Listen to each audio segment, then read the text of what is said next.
Good evening, everyone. I hope everyone had a pleasant holiday. And this week, it's me and Jeff together for Necro Thursday. How's it going, Jeff? Good, man. How you doing? Doing well. Doing well. Glad to hear it. Yeah. And so in the interim time, since the last time we spoke, have you seen anything interesting? Interesting? No, not really. um, I haven't been watching much. I've been at work a lot lately, so I haven't had a lot of time to watch anything. But I did watch something, and I think I texted in our little Necromaniacs text thread about the last broadcast on Shudder. You also texted about it, but you kind of warned us about it as well. So yeah.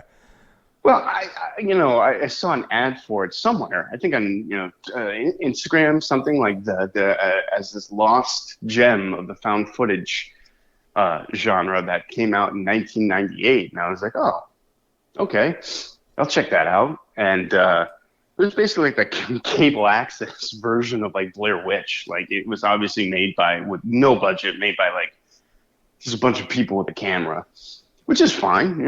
That can be good, but a lost classic it is not. I'll just say that. Is it a similar narrative, like the similar? Oh, it's about the Jersey Devil. Is that what it's about?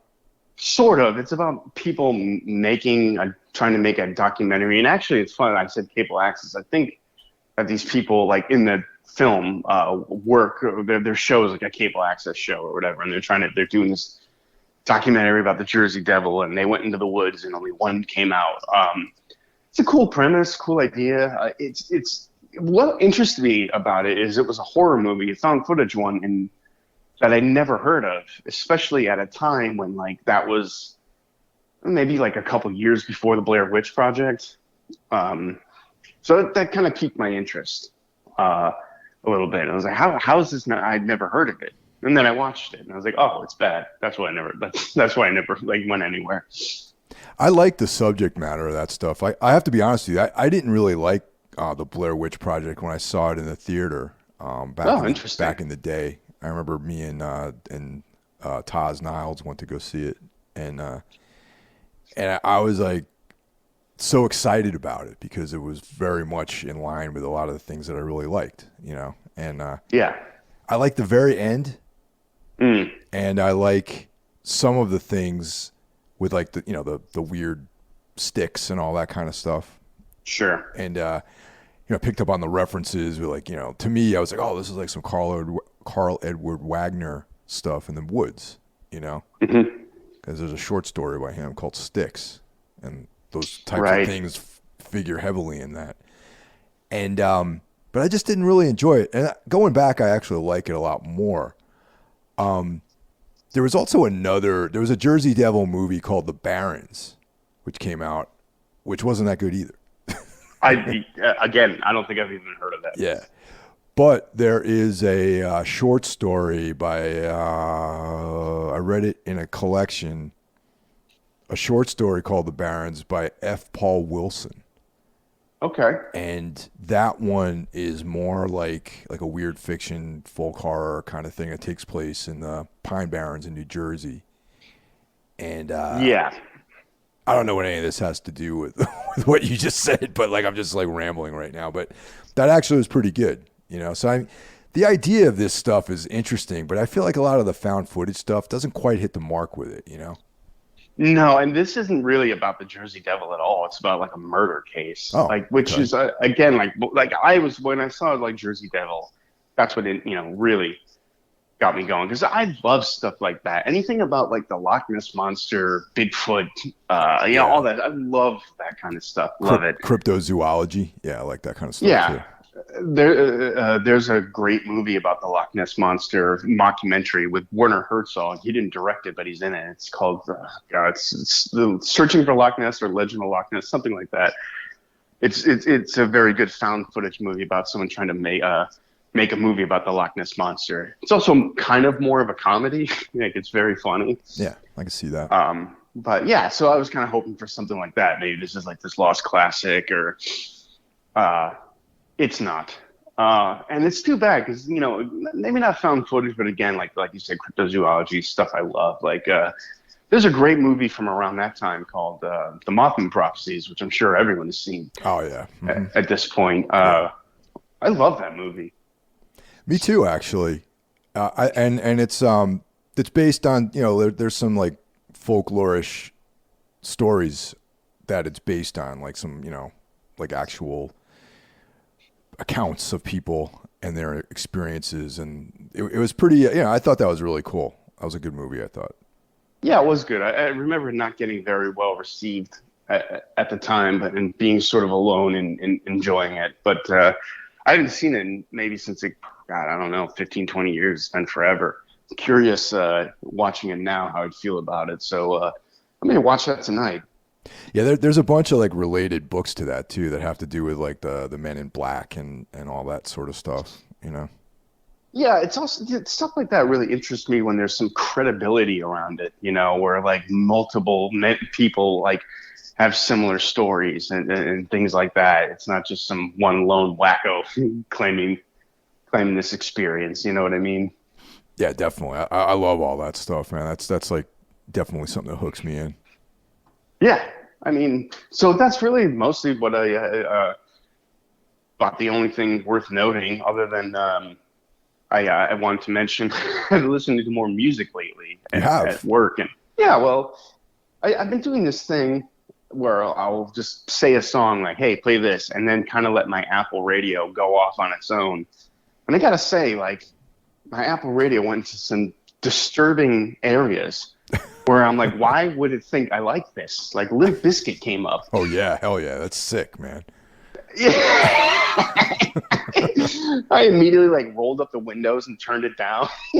Like I don't want like why does my Apple Radio think I would want to hear this? I mean, Limp Bizkit is like the January 6th of music. What were you listening? What was the song directly before the Limp Bizkit track? Go see. It was late. It was deep into 30 minutes into it. I'm trying to think of the song. It was like Soundgarden or something like that. Okay. And yeah, so you get the sound, and then you kind of it goes off into like different. You get a lot of the grunge stuff, and then Slipknot comes up, and then some like fucking Deftones, and then Limp Bizkit. I'm like, I don't know how you got there from Soundgarden. I don't either, actually, but I can see where you would get there from Slipknot and Deftones, though. Even though I consider Limp Bizkit a completely different thing than those other two bands, but there's a thread that connects them for sure. Yeah, sure, and Slipknot's on it. To be honest, I'm not really familiar with their music at all. I hate to say it, but all right, I'm not going to say I like them, but I don't dislike Slipknot. I have to be completely honest about my thoughts on that band. I think that it's not my cup of tea. Like, I would never go out and see them live unless I was like, I would never spend money to see them. Yeah. But if, like, say we were playing like some European festival and they were playing, I would watch their entire set, though. I could see that. Yeah. Sure. And I don't buy their records, but I don't think their music is that bad, really. Right. And, it's weird because you could be in Slipknot. I wouldn't even know because they wear those fucking outfits. And that's why you're sitting here defending them. Sure, I get it. I get Deftones, it just took me back to that whole, like, I like Deftones, obviously. Yeah, no, me too. They're great. I was in a band with one of them. But, like, it just took me back, even, like, hearing that, like, it took me back to, like, an era of, like, 2000 when, like, I couldn't take any of that seriously, even though like Deftones were like a good band. Like they just came from a world that I hated so much that I just didn't give them the time of day till way after the fact, Definitely, man. I didn't start listening to Deftones until like 2015 or something like that. I got to be honest with you. That's the disdain I had for them all these years. Yeah, well, it wasn't them so much as the scene they came from for me. And I think it was one tour we were on where Aaron Harris played White Pony all the time. This is back before like iPhones and things like that, and put the CD in. And I had to like begrudgingly admit, like, this is actually good. Like, I like this. I would never admit it, but yeah, there was when we lived in the house on Mission Hill, like Dean and those guys would play like Deftones, White Pony, and and Radiohead and stuff like that. And it Mm. was even back then. I didn't. It wasn't like I would ever admit to liking it, but I was like, this is actually pretty cool. And then I would try to listen to the records, and I just wasn't into it. And then it wasn't until much later that suddenly I started appreciating what they were doing musically. Yeah, like I kind of thought, like I really like, well, if you listen to what they're doing, it's not all that dissimilar to what ISIS was doing Yeah, at the time. Sort of like this forward-thinking, based in metal. We just came from two completely different worlds. You know what I mean? But it's the same ideas, I think, behind what we wanted to do. Like when you think of the word post-metal, which was thrown around a lot with ISIS. Deftones weren't that dissimilar. It's metal, but it's melodic. There's influences of goth music or like Joy Division, Cure, stuff like that. Yeah, it was just interesting to think about that era, because at this point that was 22, 23 years ago now. yeah, that was a while ago, man. I hate to think about all this time passing, honestly. Yeah, I do too, because I'm like, how did this happen? How was that then? How was that 20 years ago? It's fucking nuts to me, man. Yeah. What? Oh, enough about my ramblings. What have you been checking out, man? Well, I've been really getting into that American Horror Story New York City season. And, that's the newest one, right? yeah, it's really good, man. And look, I know a lot of guys out there probably think, I'm like, like a incel for like really being into American Horror Story. I don't think that. As a grown man, but like I fucking love it, man. I've always liked that show, and but the newest one really is good. It's a bit of a departure. They have some of the same cast members. Right. There's no Evan Peters because he was probably filming Dahmer around this time. Sure. No Sarah Paulson yet. I just haven't seen her. Maybe she is in it, but I'm like halfway through it. But it has more of like a police procedural mixed with a giallo film. And and the obvious thing is that it's heavily influenced by Cruising. Right. Okay. Yeah, we have talked about this privately. Obviously. Yeah. You mentioned that, and I know I've said this on the podcast before. I've watched 2 seasons of American Horror Story, and it's sort of like eating like a frozen Totino's pizza. Like it's crap, but you enjoy it. Yeah, definitely. I mean? And this one I would say is a little bit more has a little bit more validity though. I think than the other ones in some ways. Like dude, like I said. It's like eating an ice cream sandwich. Like when you watch the other ones, it's just like really good, but maybe a little bit empty calories. You know what I'm saying? Totally. The 2 seasons I watched were wildly different in quality. One was the guy who played Dahmer. He was a Trump cult leader, so he was in some like yeah, I remember that one, election year or whatever it was called. Yeah, that was like really like enjoyable. It was schlocky and goofy and over the top, but I enjoyed it and it made me want to check out another season. And the other season I watched was just unbearable. Like I don't even know how I ended up finishing it. I think it was a season. It was like the apocalypse or something. They're all living in like. Yep. That was bad. Yeah. It varies. They take chances though, which I think is kind of cool. Like they definitely don't stick to a plot really. Like they don't have like, okay, this is what we do every season. It's a chance, and I think that's really cool. Yeah, definitely. I'm definitely going to check out more because I heard there was one that was sort of a riff on Friday the 13th. It was like a summer camp season. And I was like, oh, that kind of sounds interesting to me. Yeah, that one wasn't one of my favorite seasons, but it was pretty good. But yeah, the new one's really cool, and most notably, it's got a really, really interesting score and soundtrack. Like the musical score is very creepy and has this kind of like, witch housey kind of like vibe to it. Okay. And the licensed music in there is excellent. Like they have Shadow Play by Joy Division as one of the tracks, which is like nice. One of my favorite Joy Division songs. And one of the greatest bands ever. Yeah, totally, man. Really? I mean, I've fucking always been a huge fan of them. But yes. But yeah, that's I don't know. I fuck with it. It's good, man. Definitely check it out. And I will. That's really. I've been very, very busy lately, and I've been doing a lot of reading. I just finished Adam Neville's new book, The Vessel. Short read, Oh. really good, just like all of his other work. Not my favorite of his most recent material, but well worth the read. Lately he's been doing this very deliberate meditation on folksy British horror. And it's not a run of the mill folk horror story. You know what I mean? It's Yeah. like his own thing, but you can obviously tell he's fascinated with ancient Britain and its mythologies. Yeah, because obviously that's sort of a theme in the Ritual. Yes, and that's definitely more like Northern European stuff. And Right. and I started another book called Womb, Woom, by Duncan Ralston.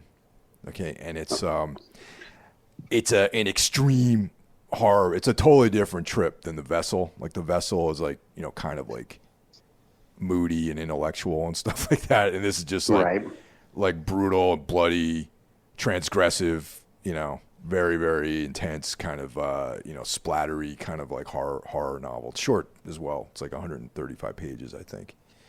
Oh, And okay. not typically a genre that I read a whole lot, but I follow Criminale. It's a booktube channel, and Right. he was running down a bunch of stuff that he'd read, and this came up and it sounded interesting, so I figured I'd try it out. So I just downloaded it on my Kindle and read it. I'm in the process of reading it right now.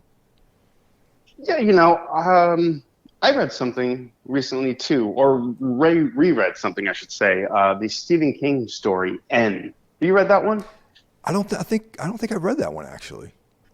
It's in the Just After Sunset No, I collection, don't have I that. think. I don't have that collection. Not his best. I think Stephen King always shines in his short stories, and every collection has at least one knockout story that just blows me away. Some have, so you go back to his earlier work, like Skeleton Crew and Night Shift, where it's, story after story is great with a couple duds. As time went on, kind of flipped, where there's a lot of duds with some great stuff in there. And this story N is very good. Lovecraftian in some aspects about it's basically like mostly a psychiatrist talking to his patient named N. He gives him like that name. 'Cause, Oh, like a Edgar Allan Poe kind of vibe. so like just like he won't say his name, so like we'll call him Patient N kind of Right. thing. Gotcha. And I highly I think it's something you would really enjoy, and it's one of Stephen King's best later era stories. It's probably I can't remember when that collection came out, but I would assume it was early 2000s when it was written. Just to show everyone, he's still got it. Like he still can knock out a very effectively creepy story. And I'll check it out, man. I'll probably definitely check it out. I'll probably grab this on Kindle or something like that, probably. Yeah, and then to my surprise, it was adapted as sort of like this like animated. I'm not even sure what it was for. It wasn't for like a network or anything. I don't know if it was like made as an advertisement for the book, but they did the story in like 5-minute animated shorts, and pretty much sticks to the source material really well. So once you read the story, I guess Google, N Stephen King animated. Interesting. It's good. It's very good. I was listening to the King cast, and that kind of sparked my memory. And I was like, oh yeah, I remember really, really liking that story. I got to check that out again. The King cast is good, but at times not that good. You know what I mean? Yeah, I stopped listening for a while. Yeah, me too. I just know started. exactly what I you mean. just started reading again. I mean, I'm not Yeah. reading. I just started listening again, rather.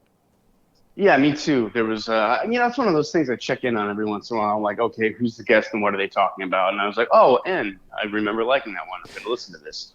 Really, really funny. The most recent episode has this author Stephen Graham Jones on, and Okay.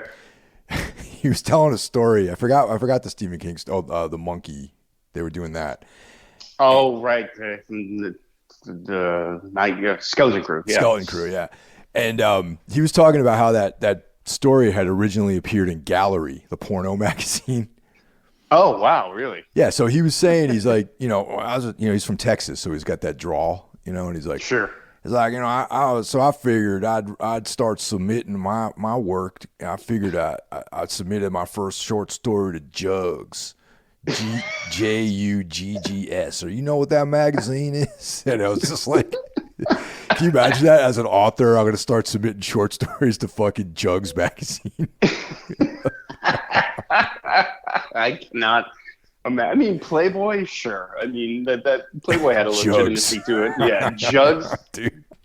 Yeah. So he got rejected. Not Obviously, they said in the letter they said clearly you haven't read our standards for short story submissions and stuff. So it's like, oh my god, that's amazing.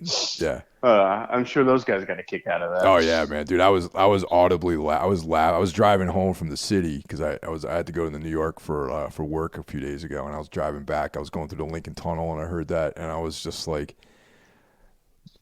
I laughed crying. I thought it was so funny. So I'm like, even now it makes me laugh thinking about it. Oh, that's hilarious. And you know what's funny is not that long ago, I was in a convenience store in Los Angeles and like looked to my left, and they still had a rack of like porno mags, like with names like that. And I was like, who's buying? This is still a thing? People are still buying this shit? I was going to ask that. I was like, do you think anyone, listeners out there, let us know. Do you guys buy porno mags anymore, or just look online? Yeah, I assume the market for that is like homeless people. I don't know who else would be buying a porno magazine. I mean, in the world of the internet, even just the idea of using still photography for your needs is kind of weird. It's kind of anachronistic in a lot of ways. Yeah, maybe that's like a new kink where like, photos are someone's thing, something is someone's thing. Like there's something, you know what I mean? Like nothing surprises me anymore. That's funny, man. I never, come to think of it, I don't see a whole lot of porno mags anymore. I haven't seen one here in Austin, that's for sure. They're probably banned. For all I know. Yeah. The Christian right has done away with porno mags. Yes, yeah. That's one victory for them, I guess. Well, before we get going on this week's episode, I just want to shout out our brothers in arms. Of course, I'm talking about Horror Wolf 666, hosted by Brandon Legion. Into the Necrosphere, hosted by Jackie Smith. Of course, on Wednesdays, we have every Wednesday, with a few exceptions, we have Everything Went Black, which is where I started doing all this kind of bullshit, years ago. Thursday, of course, is hashtag Necro Thursday, which gives us this podcast. Friday is Break the Apocalypse.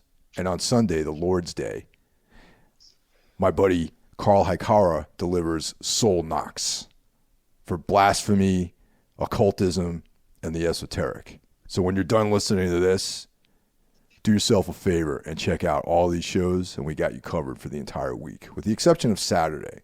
Saturday is a good day to go out, take a walk, get some fresh air.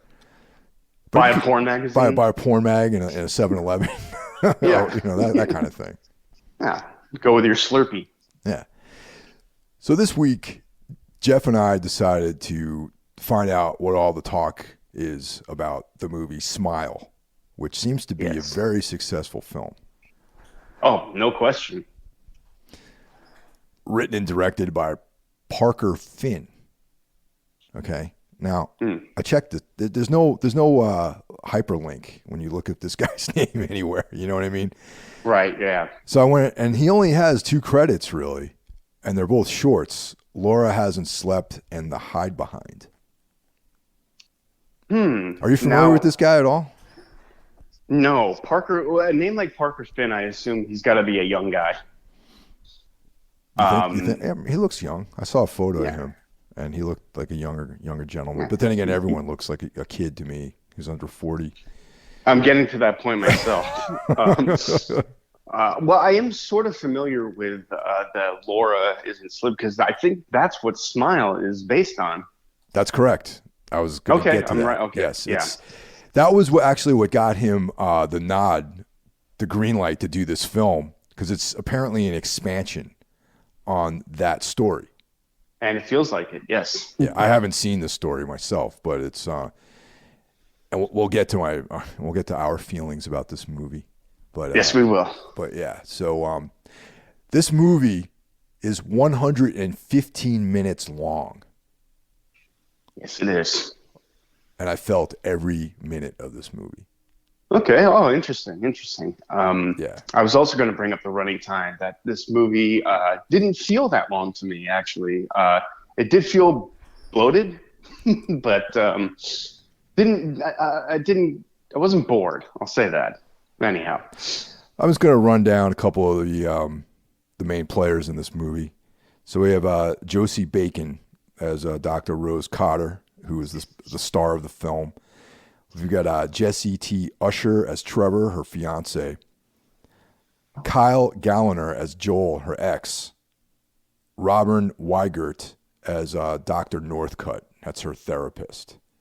Mm. You know, there's like some other people involved. She's got like a really annoying, horrible sister-in-law, some kids, you know, that kind of stuff. You know what I mean? Yeah, sure. She seems to be surrounded by awful people in this movie. Uh, yeah, her sister, like you said, kind of awful. The sister's husband is kind of a fucking pushover. You know, her fiance is maybe not the nicest guy. Her ex actually is. I kind of like thought the ex wasn't that bad of a guy, despite the fact that he's a cop. You know. Yeah, I kind of expected him to end up being like the bad guy or something. You know what I mean? Yeah, it kind of flip it. You know what I mean? So you do want to give just a basic rundown of the plot before we get into our thoughts? Well, more importantly, actually, since this is a brand new film, I want to know what should we do about the spoilers? Should we talk about the movie and then say we're going to the end so listeners can decide whether or not they want to continue or not? I would give a light spoiler warning. Okay.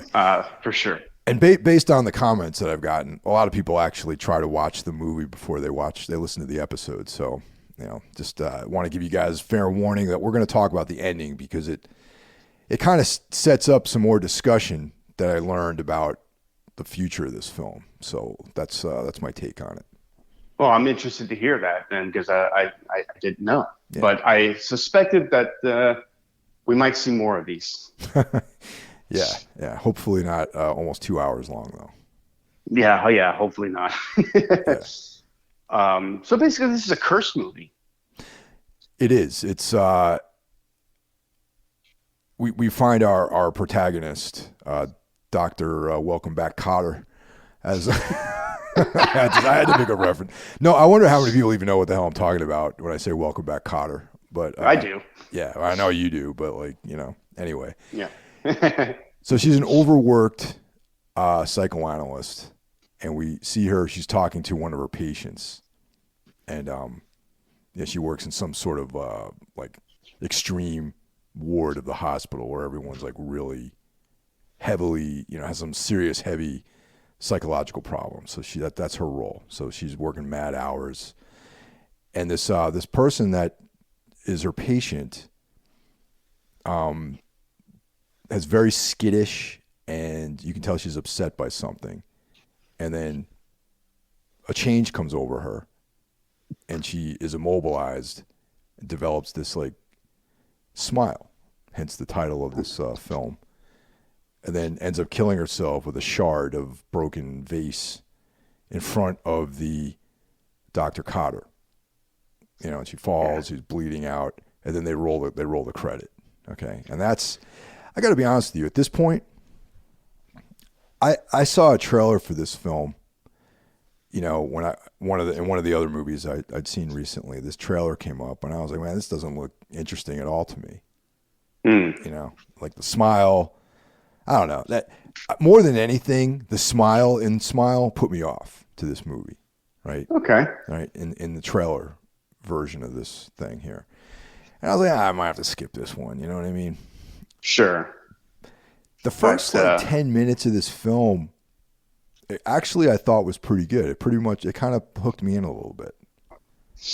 I can see that. It's a pretty cool. Let's say I went into this movie blind. If I saw a trailer, I don't remember it. All I knew about it was a huge success. And I'm always a little dubious of horror movies that resonate with a mass audience. Um, 9 out of 10 times, they're not very good. Um, and when you have something like, Hereditary or Midsummer or The Witch that are great movies, but audiences completely reject. Yeah, no, totally. And right off the bat, this cold open, I got a very strong early 2000s Japanese horror vibe from the first 10 minutes. Did you think the same thing? I did, and that's what like kind of hooked me in a little bit. The fact that this seemed like something that was inspired by like a '90s Japanese film, and then also just it had this very cold vibe, and there was the score actually was kind of interesting at this point, Oh, the and score was, yeah, yeah, great. so I was like, oh, cool, it's like atmospheric, and I kind of dug it. You know what I mean? Yeah, absolutely, man. It's yeah, it's even kind of shot like a Japanese horror film. Some of the shots in the opening kind of reminded me of Kiyoshi Kurosawa's Cure, a movie we're both big Yep. fans of. I could see that. Just the use of space and silence to build tension. It's a very very good opening. Like there's not a lot of music. I mean, I think the whole scene between Kevin Bacon's daughter, the character Rose, and the patient is unscored and effectively creepy. But I want to point out that this is something I'm going to bring up probably a few times. The acting is a little inconsistent. You have someone who's clearly a pro and someone who is maybe not. I'll have to agree with that. So wait, Josie Bacon is Kevin Bacon's daughter. Is that I true? think so. Yeah, I think so. I mean, she definitely looks like a product of Kevin Bacon. I'll say that. Because I might have met her then. Because I'm friends with Travis, and I remember meeting his sister one time, and I'm just really really curious about this. So yeah, parents Kevin Bacon and Kira Sedgwick, and I remember Yeah. Travis telling me that his sister moved to L.A. to become an actress. So I'm like, oh shit, okay, Oh shit. Well, there you go. yeah. There you go. Yeah. And she is a quite a good actress. Absolutely, Uh, man. No, totally. yeah. Um, but yeah. Anyway, that's sort of consistent with the rest of the movie, where some of the scenes play out a little iffy for me. Like the acting isn't quite what it should be in parts of this movie, and this that was my first like kind of criticism of it. I was like, oh, the lady playing the patient is not on the level of her scene partner. Yeah, this is true. Yeah. Yeah. So these two cops show up, and it turns out one of them just coincidentally is her ex, and that would Yeah. be Joel, her ex, and the other one is his partner. And I thought this is the part of the movie where I was like, the broad strokes that a lot of the characters are painted in, Yes. like the one she's explaining what happened, and the one cop guy that's not Joel, his partner, is like, oh, so it's, she was a nut job, right? Like, I mean, I'm Yeah. paraphrasing his exact line, but it was like, oh, she's out of her mind, right? Is that what you're trying to say? And I just was like, I don't think a cop would ever say that in like an interview. At least a guy who's like on the detective level, Right. Yeah. Exactly. I was waiting for him to mention like, yeah, the Chinese boy that escaped. the escaped Chinese kid. Yeah. Yeah. Like it was that level of like, okay, this scene's playing out a little weird. Okay, but whatever. Yeah, I agree with that point completely. It was one of the many, many awkward scenes in the movie.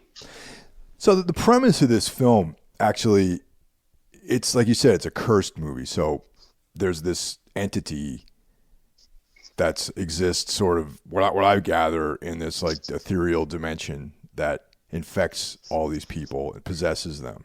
All right. And then it's passed on to someone else by like they kill themselves and it passes on to the person who watches them die.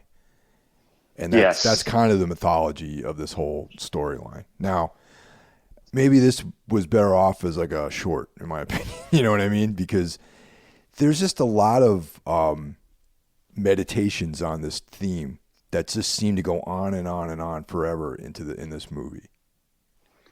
Yeah, absolutely. There are subplots that don't go anywhere. There are scenes that kind of repeat themselves that I feel don't need to be there. I mentioned this was a big hit and it resonated with mainstream audiences. About 20 minutes into it, I could see why. And I just basically, my girlfriend and I watched it, we were kind of predicting every beat.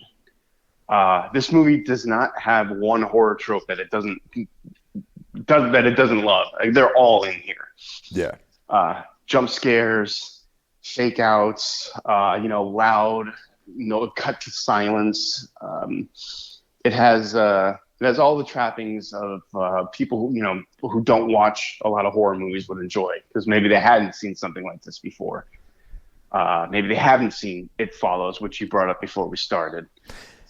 Oh yeah. I mean, I think that this film is kind of following the same template of of a story as say It Follows, except that It Follows is way more effective. Like you feel the intensity of whatever the characters are going through, and it follows. Like you feel that anxiety a lot in that film, and Yeah, like you feel this like relentlessness in that movie, and that just is absent from this film. I mean, yeah, they try to do a really good job of portraying how tormented Dr. Cotter is, Rose is in this film, but I don't. It's effective to a point, but after a while, I caught myself being like, all right, where are we going with this? You know what I mean? yeah, totally. And but her downfall is swift and at times plays out a little comical. like I don't think it's supposed to be, obviously, but she just goes off the deep end rather quickly and starts acting insane um, right away. They make a point to portray the boyfriend in a not so kind light. He's kind of a jerk and insensitive, and she says, "I'm cursed," and he doesn't believe her, and we're kind of meant to feel like he's kind of a jerk. But at the same time, I was like, you know what? If someone told me they were cursed, I wouldn't fucking believe them either. I tend to agree with you on that. I mean, that's like a pretty broad statement in the rational world to claim that you're cursed. You know, especially And that, especially with her being yeah, a psychiatrist or psychologist. It's like, that's the first thing she goes to. It's like, well, maybe I'm overworked. Maybe I mean, and that's kind of what happens. Is like the hospital gives her like a week off, to collect herself and get some R&R because they did acknowledge that she was working crazy hours and all this kinds of stuff. yeah, for sure. And that's where I was wrote down The Ring. This basically this movie borrows a lot heavily from other movies. The Ring, there's a countdown. In this movie, there's not a specific amount of time you have once you are cursed, but for me, I was like, it almost like beat for beat followed The Ring and Sinister, Oh yeah, okay. because Sinister. Sinister also had a very similar pattern. So in this movie, and again, spoilers, this curse is passed on by witnessing a suicide. And before the person kills themselves, they let out this, they show this big smile. And once you see that, you're cursed. And then the pattern goes on and on and on, which kind of reminded me of Sinister, where it had more to do with the houses that things took place in. Like you were cursed if you moved into a house and then you moved. Um, again, every element of this movie seemed either borrowed or very similar to something else. I hated the smile. I got to be honest. Like that, just that part is the thing. All right, great. This is like such an obvious shortcut to creeping someone out is showing some maniacal smile on a face, and I just thought that was like very. New metal. Yeah, it had like it was a corn vibe. You know what I mean? Like the next thing you're gonna see is like someone with like green dreads or something like that and baggy pants. Yeah, yeah, and like a five-string bass. Well, ho, I Yeah. have a 5-string bass, so don't You know what okay, with Yeah. neon green strings. Okay, there you go. Yeah, All right. Yeah. And a Brady goatee with a shaved head. Yeah. exactly. Yeah. Again, this movie didn't need a cliche. It didn't love. And I the smile is creepy in some scenes and funny in others. Like it seemed like some people's smiles were prosthetically enhanced somehow, while others just seemed like the actors just smiling as hard as they could. Yeah, I mean, exactly. Like it had varying degrees of success with the smile, and I think they should have made it, all of them like CGI'd or something like that, so that it would have looked obviously different than just somebody trying to crack a smile. You know? Yeah, and I don't know if that it's as like it's a shortcut. And again, if you haven't seen a lot of horror movies, maybe this would be effective on you. Whereas it was a little eye rolly, sure, and I mean, unexplained too. Like a lot of this, like this movie would have been more interesting to go into the lore or something like that. But it's very just sort of by the numbers, beat by beat, what you expect it to be. And anytime it seems like it's going to veer off into something interesting, it goes nowhere. Well, once again, I'm going to reference It Follows, which does definitely leave a lot to your imagination. You know, Oh, sure. but it gives enough of a mythology of what's going on for you to feel satisfied. You know, and I think that's one of the shortcomings of this film is that it doesn't tickle those synapses in your brain the way that It Follows did. You know, like you're just kind of left asking questions and just being like what's going on here? What am I like?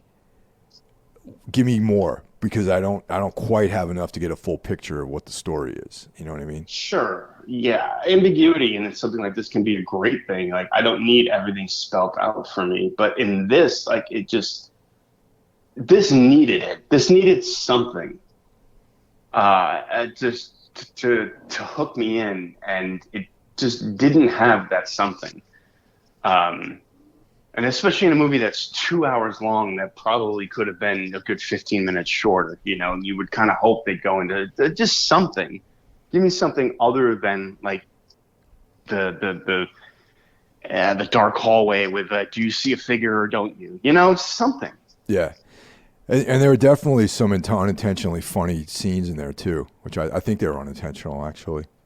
I would imagine so. I Yeah. thought that scene at the party, at the birthday party, played out like I was like, this is a dream, right? This is too goofy to be real. You talking about the cat mustache? Yes, Yeah. mustache. Yeah, yeah. So like, Another cliche. I was well. Let's talk about the sister too, Edge. What a just over overwritten bitch. You know what I mean? Like horrible person, but overly like such broad strokes in depicting her. And did she need to be that much of an asshole? Really? You know?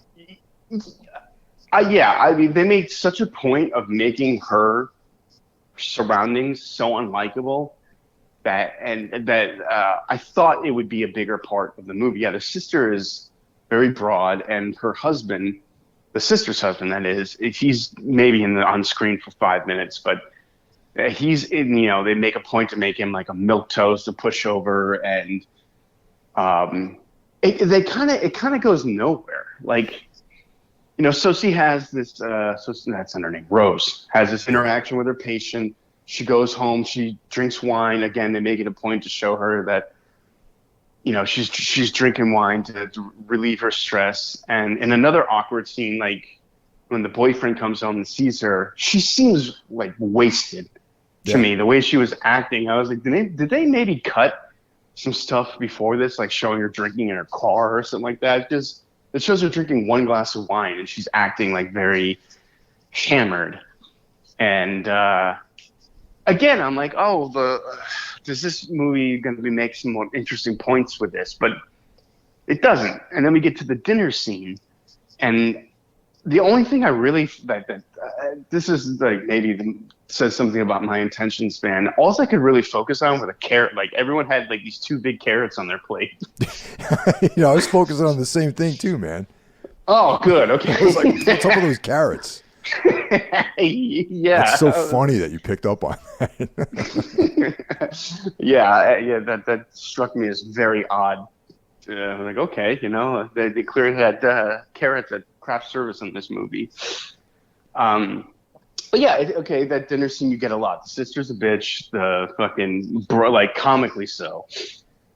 And I don't think she's supposed to be comic relief. You have hints of past trauma with Rose and her mom. Her sister has clearly moved on. Her boyfriend, yeah, at this point you're not really quite sure what to think of him, but you get that their relationship is not perfect. Well, he's kind of a rebound guy too. Yes, yeah, You because know, she like was dating the cop. yeah, the cop and like the guy who's like the next dude in line after the breakup never fares well for him. You know, Yeah, sure. or in either case, men or women, I guess. You know. Yeah, yeah, that's true. Um, but again, they make a point like her relationship is in trouble. This guy's a jerk. When she comes clean about the curse, that she's cursed, she thinks she's cursed. They have a discussion in the driveway that is, it's done in one shot, and I love one takes if they're good. But this play like could have really benefited from cutting in because to close-ups or something because it plays out like a bad high school play almost. Like the acting is just not up to snuff. Like in that scene, and it should have been powerful, but instead, again, I found myself rolling my eyes. At this point, I thought maybe the movie was trying to make a broader point about maybe the way women are treated in society. Like, oh, you should smile more. And oh, you had that scene again that with her and her boyfriend in the car, where she tries to open the door or close the door because he tries to get out, and she goes, "Oh, sorry, sorry, sorry."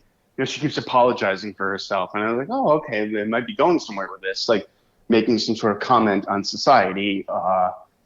And if the movie kind of fails at that, if that's what it's trying to do. Yeah. Am I crazy? Like, did I pick up on No, something that isn't there? Or no. I mean, I can dig that. I know that there's a lot of like subtext that was trying to be put out there at this film, like with trauma and all. Just the run of the mill things that people want to talk about in movies that just are like cookie cutter issues that get presented in the guise of commentary. You know what I mean? Yeah, and we talked about this when we talked about Hellraiser, about the lead character being a drug addict that ultimately had no bearing on the story at all. If this movie is trying to be a comment on trauma, about the way people are treated in society, I think it definitely fails on that level, on any metaphorical level at all. I mean, I don't know much about Parker Finn, but and maybe he is sorting out some intense stuff in his life, and that's what this movie was supposed to be for him, some kind of cathartic way of dealing with trauma. But as a just technically on the creative end, I don't think that he really accomplished that. I mean, you can write about it in articles. Oh, it's about this, but I didn't get the feel like for any of that stuff. The same way that, for example, like a movie by Abel Ferrara, The Blackout. You Mm, watch that movie and immediately you're like, this is about some personal shit that this guy went through, you know? sure. And I just didn't, if I just didn't get that feeling. I got a feeling that there was like, all right, I want to have a subtext and it's going to be about this. And then I'm going to try really hard to put these ideas and bake these ideas into the film. And it just didn't resonate with me at all. No, not at all. I completely agree with you. Where like if this movie was trying to do like be subtly be about trauma or like they kind of like talk about the mind a few times and like this would have been a more interesting movie if it was could have gone either way. It took place in her mind or it was real, but it felt very real. Like it didn't really feel psychological at all. Like I think again a movie about trauma, The Babadook, which I know you and I are kind of split on. I loved it. I don't think you did. Um, I let's put it this way. I didn't enjoy it as much as some other people, but I still see it as a good film though. Like I still recommend that movie to people. Sure. You want to talk about a movie about trauma? That is a great way to explore those themes. And then at the end of The Babadook, you're left wondering, well, maybe you are, maybe you aren't. But it could either have really happened or it could either have not happened. You can look at it both ways. This isn't I think this wants to have that weight to it, but it doesn't. Exactly. Yep.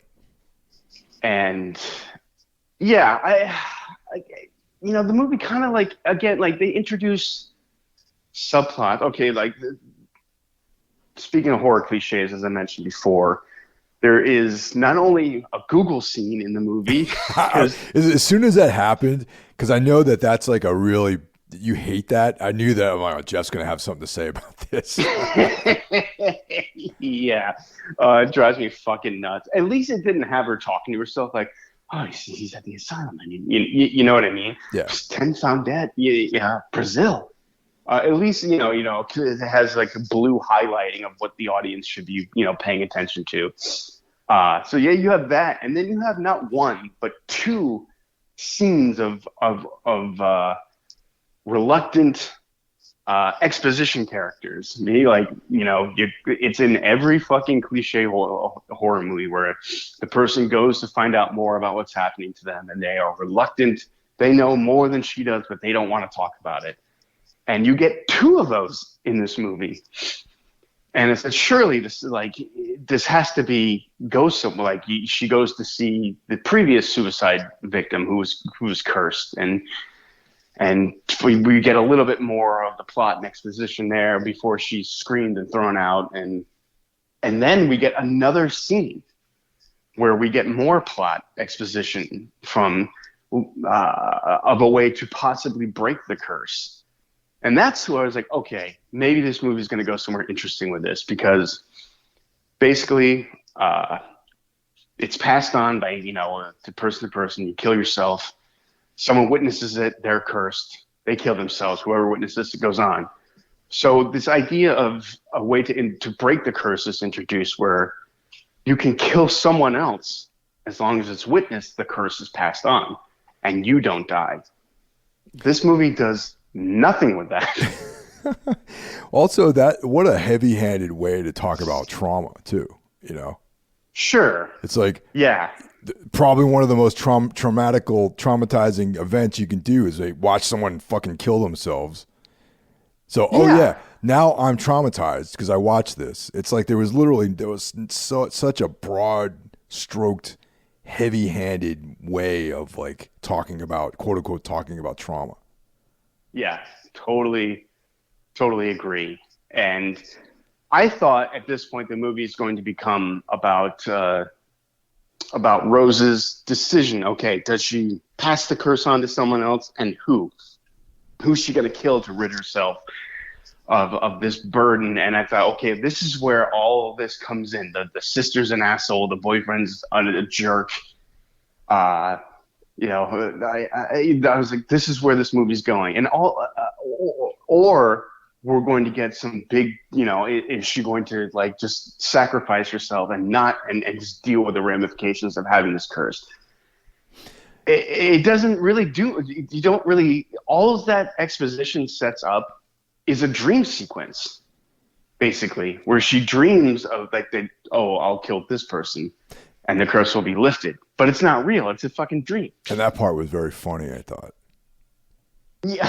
It was almost so like this dumb. like Sam Raimi directed, like the way that the action unfolds in that is very much like this funny. It was funny to me. I don't know if it was intentional or not, but it was funny. Yeah, no, I don't think it was like it was just goofy. Yeah.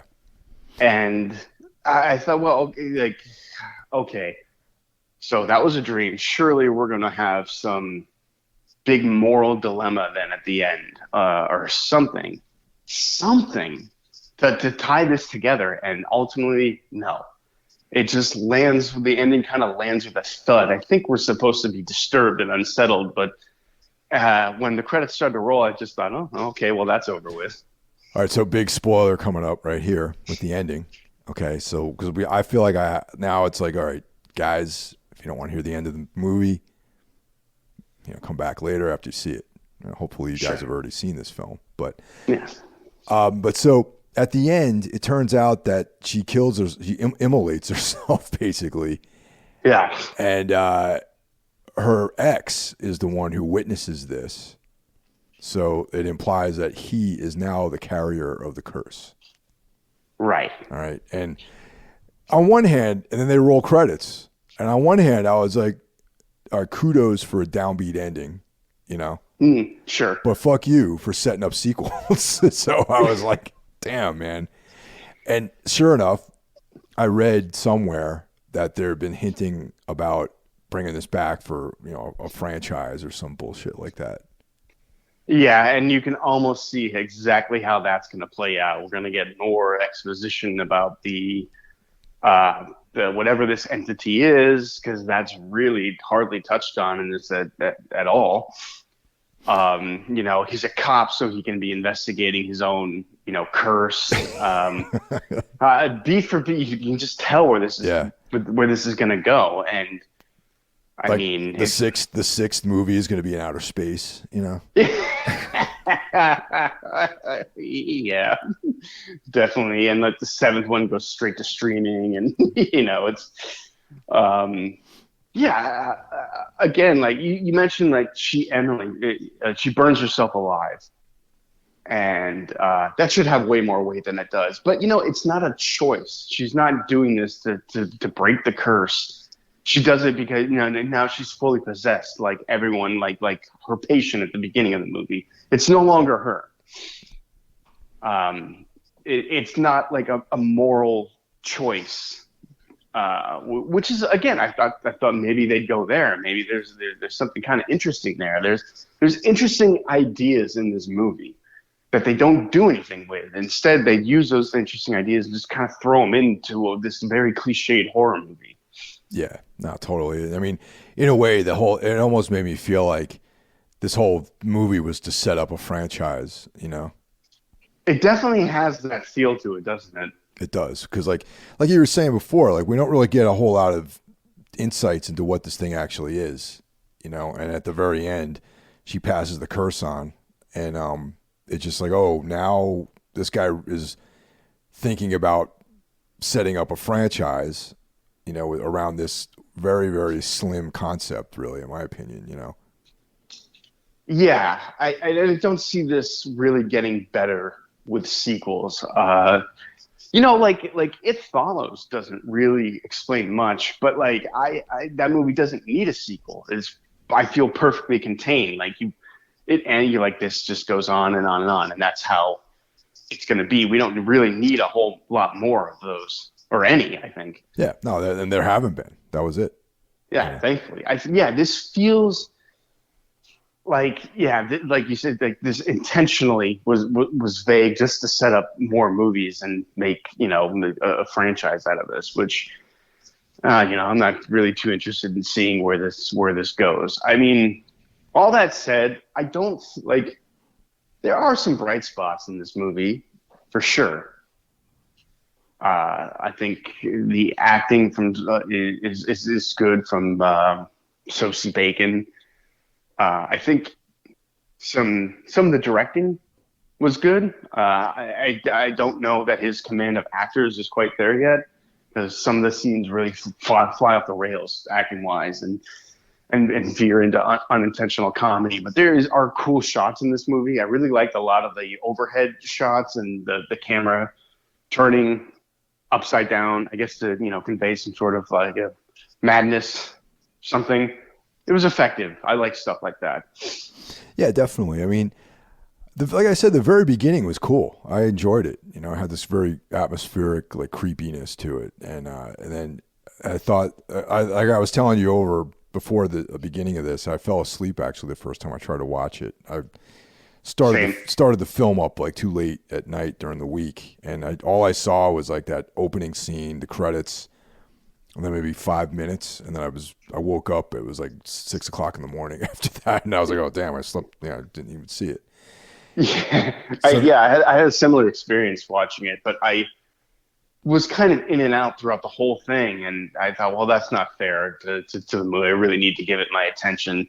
But my thoughts were like, I'm not really liking this, So I gave it yeah, another watch, and the rewatch yeah, made me not like it, like just like I described in the last hour or so of this talk we're having. So yeah, so what is your score on this movie, Jeff? I was hoping by the end of this I would have a more concrete idea. I'm somewhere between a 2.5 and a 3. Is my lowest recommendation, my B minus. Because I can see people enjoying it, and there is things to enjoy about the movie, and like it is 2 hours long. It didn't feel 2 hours long for me. Um, but I think ultimately I'm gonna have to say 2.5 for me. Yeah, actually, I land on 2.5 too because I would recommend this to someone who hasn't seen a lot of horror films and Yeah. maybe hasn't seen The Ring or hasn't seen It Follows. And but if you're someone who's seen all those films and has been watching horror movies for a long time, I don't really recommend it. You know. Yeah, yeah, same. It's well made. I get why it resonated with a mass audience. It just did not quite resonate with me because all you're left with is jump scares and in the moment kind of stuff. But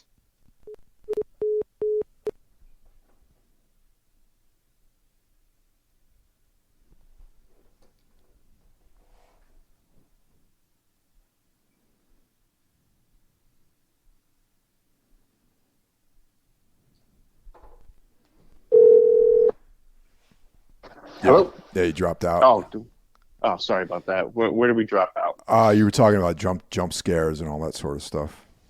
Okay, all right, take it from there. Okay. So what you're left with is it, the best horror movies for me. Really, they stay with you. And I had forgotten about this by the time Lollipop rolled on the song. The movie ends with a lollipop playing over the credits. I didn't get that reference actually. Why they picked that song particularly? I,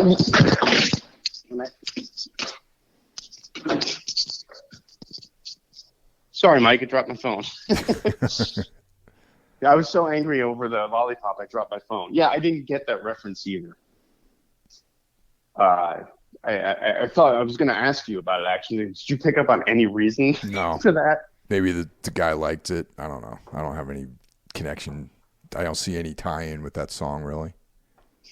No, none. I thought maybe, maybe they'll end with a Brian Wilson song because he had an album called Smile or something like that. I don't know anything. But yeah, I put this up with like the Conjuring movies, which aren't bad, but they're just sort of average. And if you don't watch a lot of horror movies, you might think it's great. Yeah, yeah, I agree with that. Except I do think I like the Conjuring films a little bit better than this. Yeah, yeah, I Some of would them at agree. least, not the entire Yeah, series. yeah, The Conjuring. Yeah, well, the third one's awful. But yeah, The Conjuring are like I give like a 3 too. This just wasn't quite there. Not awful, not a train wreck. Just I don't know, man. This didn't really do much for me at all, and it's just window dressing and jump scares, and that's just not my thing. But this is a good mom horror movie. Like Yeah, when your mom asks you or your uncle or whatever, like, oh, you like those horror movies? What should I watch? This is something I say. Oh, you should probably watch this. You'll probably like this. not my mom though. My mom No? she likes the real deal, man. My mom's like she's like very much into horror films, so this she would probably wouldn't even like this movie either. Oh, okay. I think my mom definitely would. Anytime I actually recommend something I love, it depresses her. So,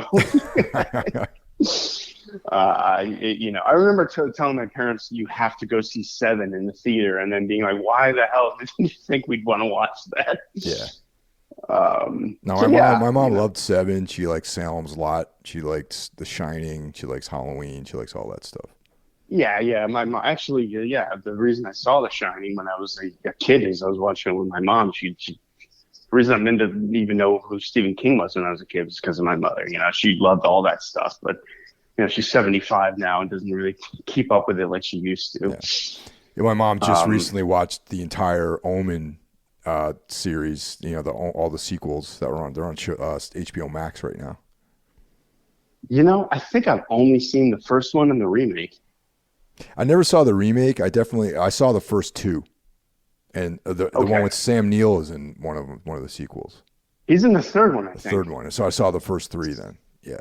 Okay, well, are they worth watching past the Yeah, first one? no, totally. You should watch them all. Actually, maybe the last one, maybe not so much, but like the Yeah. first three are pretty solid. The remake's pretty abysmal. It's just very much an updated version of the first one. It doesn't really need to exist. Yeah. I always kind of figured the only one was like the Amityville Horror, where the first one's good and the rest is garbage. No, they weren't bad. I kind of. I mean, there's the whole Antichrist thing. You can see him entering government, and there being, there's like a reason to go on with the story. You know what I mean? Yeah. Yeah. Well, and anything with Sam Neill in it is certainly worth a watch. Oh yeah, he's a fucking maestro. Sam Neill. Yeah, as long as they're not dinosaurs running around. Yeah. I'll watch something he's in for sure. All right. Well, thanks everyone for listening, and we'll talk to you next week. Take care. Take care. She belongs there, left with her liberty, never known as a non-believer. She laughs and stays in her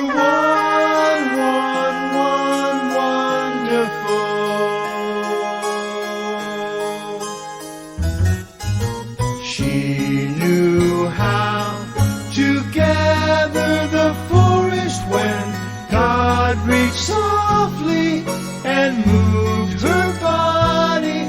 One golden locket, quite young and loving her mother and father.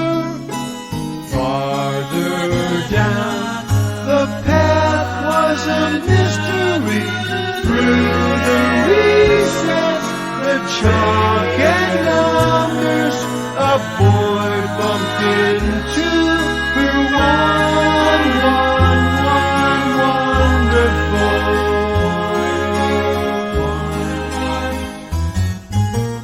All fall down and lost in the mystery, lost it all to a non-believer, and all that's left is a girl who's loved by her